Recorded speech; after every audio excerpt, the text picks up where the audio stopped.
Pemirsa, baru-baru ini publik dihebohkan dengan pengungkapan kasus pegawai Komdigi yang terlibat dalam kasus judi online.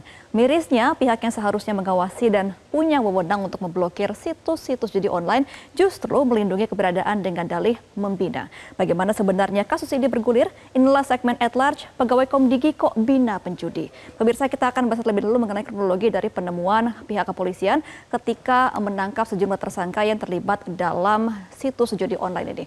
Pemirsa, pertama polisi menduga adanya keterlibatan kasus judi online dan meraup keuntungan hingga 8,5 juta rupiah per situs. Ini ditenggarai juga adalah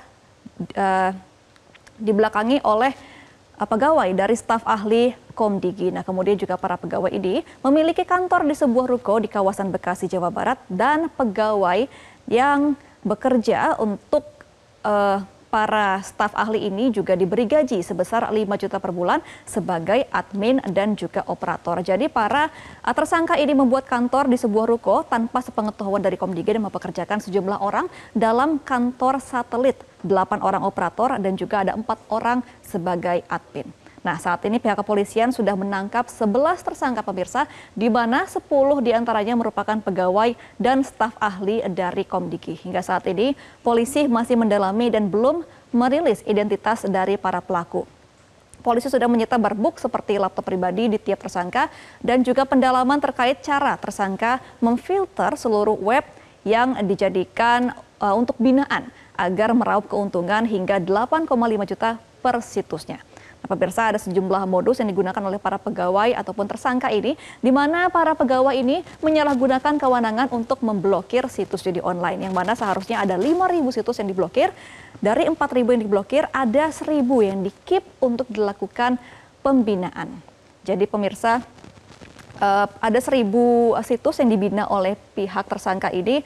Dan mereka mengatakan bahwa situs judi online ini menjamur karena adanya banyak hasil pollingan dari para tersangka ataupun dari para backingan judi online ini. Nah, situs yang dibina ini, pemirsa, dijaga supaya tidak diblokir oleh pemerintah.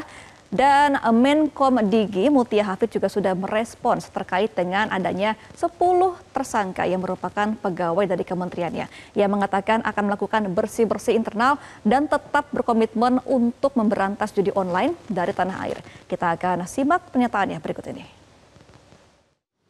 Beliau menyampaikan tentu kita update mengenai ditangkapnya beberapa karyawan dari Kemkomdigi. Jadi ini sebetulnya awal yang juga mengejutkan bagi saya sebagai Menteri Komunikasi dan Digital, namun harus dihadapi dan juga harus didukung tentunya. Kita amat mendukung dan sekali lagi membuka pintu kepada kepolisian untuk melakukan jika diperlukan pengembangan penyidikan ke dalam, termasuk kalau memang harus masuk ke kantor kami di Komdigi.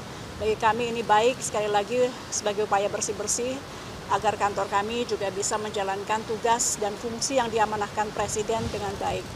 Dan untuk sementara waktu, Menkomdigi juga mengatakan sudah menonaktifkan para tersangka dan jika diketahui adanya tindak pidana maka akan dipecat untuk bekerja dari Kementerian Komunikasi dan Digital. Nah, sebenarnya sejauh ini seperti apa komitmen pemerintah untuk memberantas judi online sejak menjamur judi online dari beberapa tahun sebelumnya?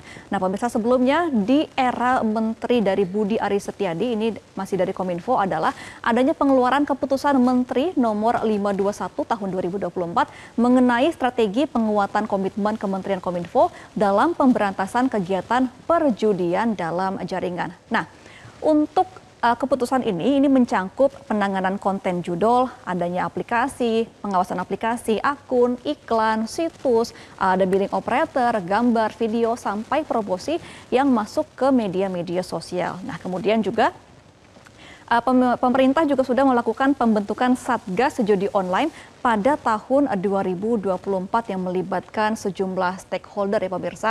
Ini ada melibatkan kementerian-kementerian lain, kemudian juga ada TNI, ada Polri, BSSN, Kejaksaan Agung, BP2MI, karena ada indikasi operator judi online ini dari luar negeri, kemudian dari BIN, PPATK, OJK, sampai ke Bank Indonesia. Nah, pemirsa, Menteri Kominfo juga mendapatkan informasi dari PPATK kemarin bahwa adanya proyeksi transaksi judul ini mencapai 900 triliun rupiah di pertengahan tahun 2024. Nah, kita akan melihat juga sebenarnya sejauh ini berapa total transaksi dari judi online yang sudah dilakukan oleh para tersangka judi online. Nah, dari tahun 2021 pemirsa, data dari PPATK ini adalah 57 triliun rupiah untuk transaksi judi online. Nah, kemudian di tahun 2022 meningkat menjadi 81 triliun rupiah. Dan ternyata di tahun 2023 untuk transaksi perputaran dana dari judi online ini mencapai 327 triliun rupiah. Dan kemarin juga Presiden Prabowo Subianto sudah menjelaskan data dari PPATK adanya dugaan dan proyeksi transaksi judi online ini akan mencapai 900 triliun rupiah di tahun 2024.